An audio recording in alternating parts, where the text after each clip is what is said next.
అంతా బాగానే ఉంది కానీ ఏదో వెలితి. ఒక్క నిమిషం, ఇప్పుడే వస్తాను.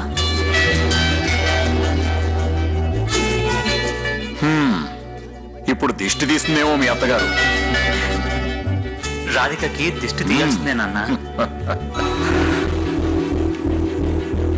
రూపా, హారతి పళ్ళెంతో వస్తావనుకుంటే బాక్స్ పట్టుకొచ్చావేంటి? ఏంటిది?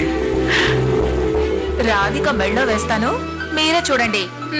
ఇదిగో ఇలా పట్టుకోండి.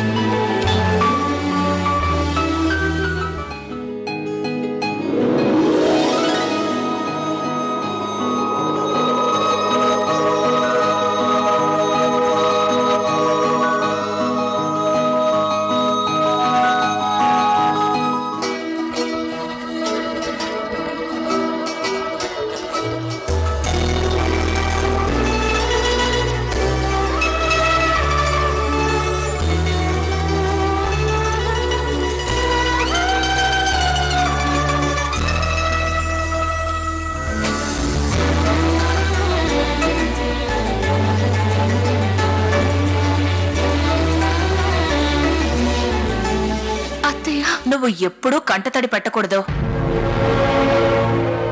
నువ్వు ఈ ఇంటి దీపానివి. నీ మొహంలో వెలుగు చూడాలే కాని దిగులు చూడకూడదు.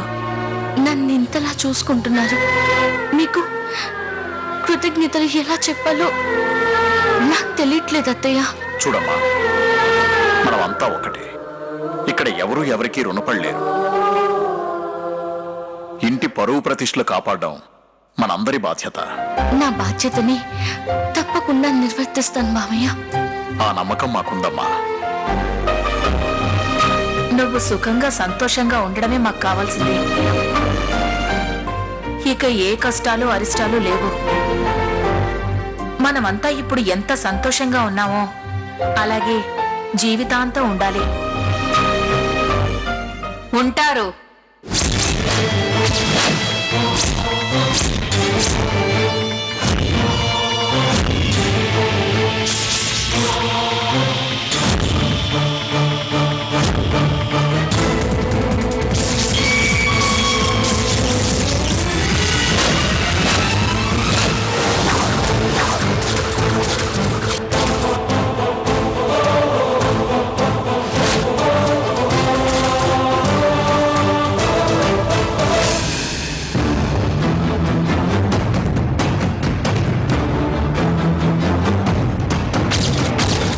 నువ్వెందుకొచ్చావు ఇక్కడికి? ఎక్కడుండాలో తెలియక ఇక్కడికొచ్చాను అత్తయ్య. నీకు ఇల్లు లేదా? మొగుడు లేడా? ఏం లేదని ఇక్కడికొచ్చావు? మనశ్శాంతి లేదత్తయ్య.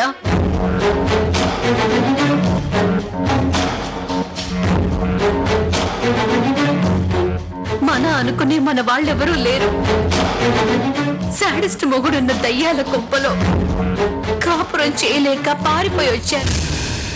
ఇక్కడికి ఎందుకు వచ్చావని అడుగుతున్నా. ఇదే మాట అమ్మా నాన్న అన్నారు. గతి లేక వచ్చాను అన్నా కూడా ఆదరించలేదు మావయ్య. మారిపోయిన మనిషిని నేను. మన్నించమంటే మన్నించమంటున్నారు. ఇది న్యాయమా చెప్పండి? నీలాంటి వాళ్ళు అడుగు పెడితే అడుగడుక్కి సమస్య వస్తుంది. వెళ్ళిపో. ఎక్కడికని పోను? చచ్చిపోదామంటే భయం వేస్తుంది. మీరు పొమ్మంటే బాధేస్తుంది. క్షమాభిక్ష పెట్టి 2 పూటల భిక్ష వేస్తారనుకుంటే ఇలా శిక్ష వేస్తున్నారేంటి మావయ్య? చూడమ్మా, సంతోషంగా ఉన్న మాకు చిరాకు తెప్పించుకో. నీ ఇష్టం వచ్చిన చోటుకి వెళ్ళిపో. దయచేసి ఇక్కడ ఉండకు. రాధిక, అలా చూస్తున్నావే గాని కాస్త చోటిద్దామని అనట్లేదేంటే? మీ అక్క అన్యాయం అయిపోయినా పర్వాలేదు అనుకుంటున్నావా? చచ్చిపోతే పోని అనుకుంటున్నావా? అయ్యో, అలా మాట్లాడకక్క. ఇంకెలా మాట్లాడను చెప్పవే. మీ నాన్న వాళ్లే నిన్ను కాదు అనుకున్నప్పుడు నేనైనా ఉండనిస్తా? మీరందరూ తలో మాట అంటున్నా నా చెల్లి రాధిక పల్లెత్తు మాట అనదు అన్న నమ్మకంతో ఉన్నాను. తను వెళ్ళమనదు. నువ్వే అర్థం చేసుకుని వెళ్ళిపో. చెల్లి రాధిక వెళ్ళిపోమంటావా? వెళ్ళిపోతానులే. వెళ్ళి ఎక్కడైనా పడి చచ్చిపోతాను.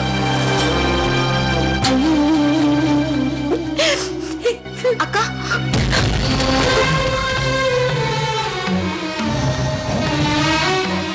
అత్తయ్య సత్యక్కని ఇక్కడే ఉండమనండి. వద్దమ్మా, చిందరవందర చేసే కోతులు ఇక్కడ ఉండనేకూడదు. పోనీ ఎక్కడికైనా పోయి చావని. అంత మాట అనకండి అత్తయ్య. పశ్చాత్తాపడి ఇక్కడికి వచ్చింది. నాన్న వాళ్ళు కూడా దగ్గరికి తీసుకోలేదు. ఇప్పుడు మనం కూడా కాదంటే ఎక్కడికి వెళ్తుంది? నువ్వింత అమాయకురాలువని తెలిసి నా దారిని రహదారి చేయాల్సింది నువ్వే. కర్మానుసారం జీవిత సారం ఉంటుంది. తను చేసిన పాపాలకు ఫలితం ఇదేనేమో. పాపం అని నువ్వు జాలి పడితే నీకు నీడ లేకుండా చేస్తుంది. సర్లేండి బాయ్యా, ఎలా వచ్చానో అలాగే వెళ్ళిపోతాను. నా శవాన్ని చూసి ఏదో అనాథ శవమని అనకండి ప్లీజ్. నా మీద మీకున్న కోపంతోనైనా నా శవాన్ని తగులబెట్టండి.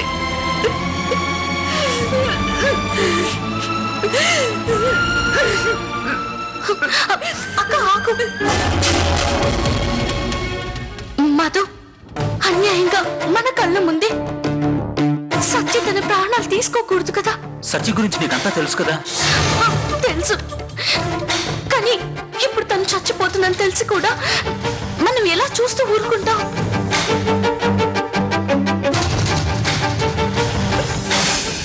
పిచ్చి చెల్లి సెంటిమెంట్ కి చెలించిపోయింది.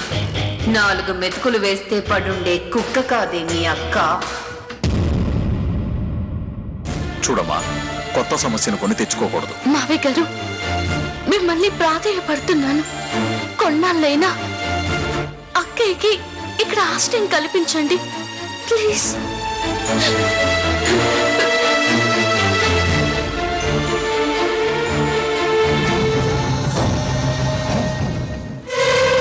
నాకు నిల్చోటానికి చోటిస్తే నీకు నిలువ నీడ లేకుండా చేస్తాను.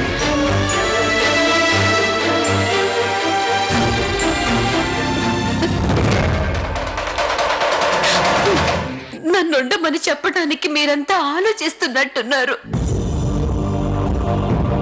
మీకెందుకు శ్రమ? నా చావు నేనే చేస్తాను. వస్తాను. ఆగమ్మా,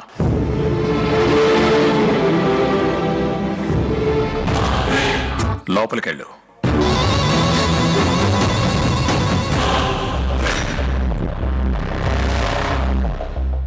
ఒక్క నిమిషం. మేము నిన్ను మన్నించి మా ఇంట్లో ఉండనివ్వట్లేదు. మా కోడలు చెప్పినందుకు నిన్నిక్కడ ఉండనిస్తున్నా.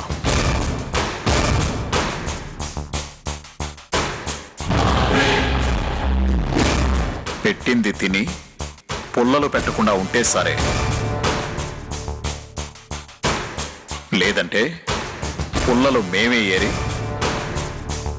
నువ్వు కోరినట్టు తగలబెడతాం. అర్థమైందా?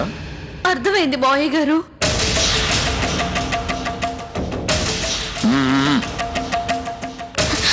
అక్క,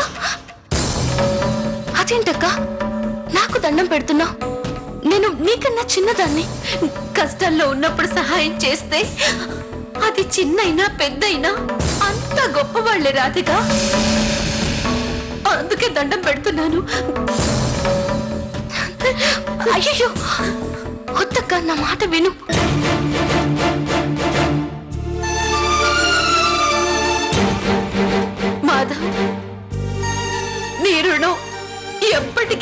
తట్టుకోలేను.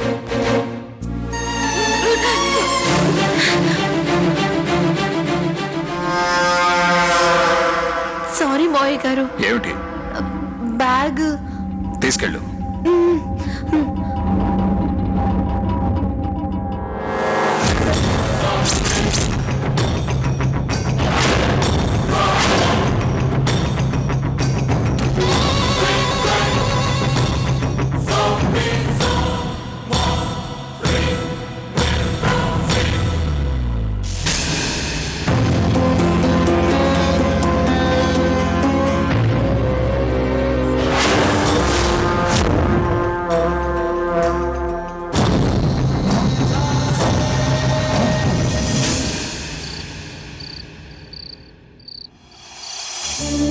రూపా,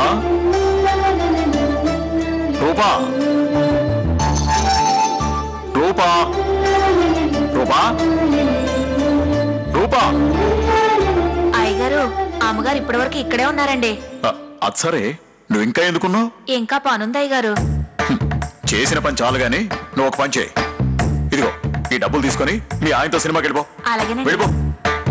ఆ, రూపా, రూపా, రూపా, ఎక్కడో? ఏంటండి అలా అరుస్తున్నారేంటి? ఏమిటో ఉత్త చేతులతో వచ్చావు? మరేం కావాలి? కాఫీ కావాలా? కారు తాళాలు తీసుకునిరా. కారు తాళాలా? బయటికి వెళ్తున్నారా?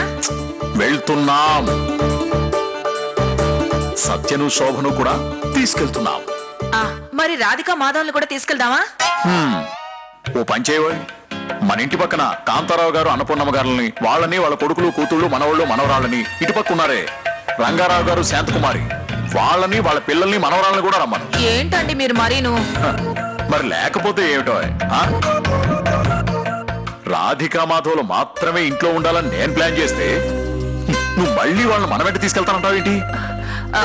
ఓహో, ఈ ఏర్పాట్లన్నీ అందుకేనా? ఇప్పుడు వెలిగింది చూపులేదు. సరే సరే, నువ్వు వెళ్ళి కార్ కీస్ తీసుకురా. ఇదిగో ఇప్పుడే తీసుకో. వెళ్ళు. ఓరి నాయనో. ఏమండి, ఇదిగోండి కార్ కీస్. సచిని శోభన్ కూడా పిలుచుకొస్తాను. ఓ సినా భార్యామణి, వాళ్ళు ఆల్రెడీ కార్ దగ్గరే ఉన్నారు. నువ్వు పద. మీరు భలే ప్లాన్ చేశారండి. నువ్వు రా, రా.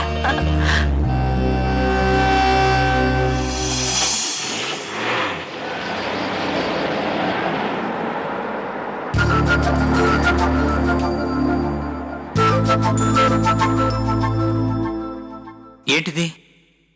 అమ్మా నాన్న వాళ్ళు ఎక్కడికి వెళ్తున్నారో నీకేమైనా చెప్పారా రాధిక?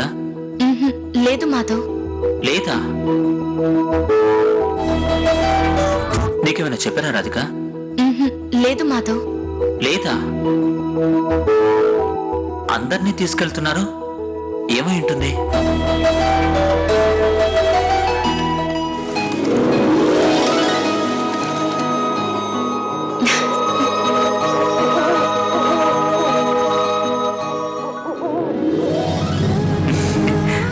హలో, ఏంటి సడన్ సర్ప్రైజ్? ఎలా ఉన్నావు? బాగున్నావా? అన్ని సమస్యలు తీరిపోయి మేము చాలా హ్యాపీగా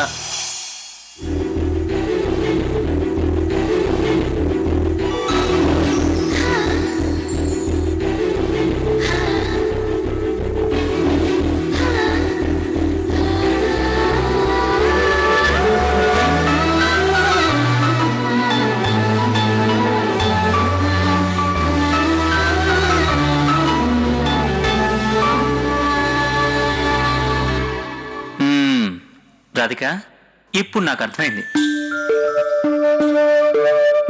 అమ్మ నాన్న వాళ్ళు మనతో ఒక్క మాట కూడా చెప్పకుండా ఎందుకు బయటికి వెళ్ళిపోయారో నాకు తెలిసిపోయింది. మనకి ఏకాంతం కల్పించడానికే వాళ్ళు బయటికి వెళ్ళి ఉంటారు. ఈ ఏర్పాట్లు చేయడం, పావురం మనకు విషెస్ చెప్పడానికి రావడం, ఇవన్నీ చూస్తుంటే ఖచ్చితంగా మన ఏకాంతం కోసం చేసిన ఏర్పాట్లే.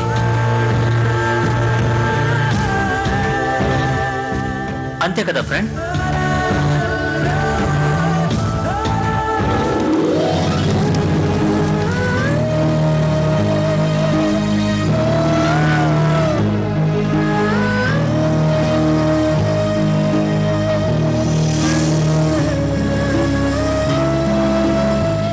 రాధిక,